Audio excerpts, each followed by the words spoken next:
Party के खात्मे के लिए बीबी की कोशिशें जारी हैं। पीटीआई पर पाबंदी लगने वाली है। फैसल वावडा के बड़े बड़े दावे सामने आ गए। साबिक पीटीआई रहनुमा सेनेटर फैसल वावडा ने पीटीआई से मुताल्लिक बड़े बड़े दावे कर दिए। उनका कहना है कि पीटीआई की मौजूदा लीडरशिप मुंह दिखाने के काबिल नहीं रही।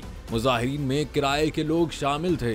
पीटीआई से 9 मई कराना गिद्ध का काम था। उसी गिद्ध ने इक्तदार में फराह गोगी से काम करवाए। फैसल वावडा ने कहा कि पीटीआई लीडरशिप की तैयारी है कि बानी चेयरमैन को अंदर रखा जाए। उन्होंने ये भी इल्जाम लगाया कि पार्टी के खात्मे के लिए बीबी की कोशिशें जारी हैं। पाकिस्तान तहरीक इंसाफ पर पाबंदी लगने वाली है।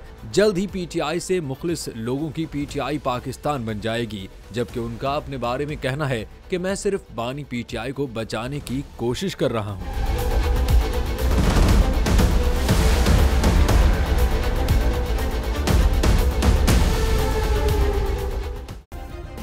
सब्सक्राइब करें और बेल दबाएं ताकि कोई खबर रह न जाए।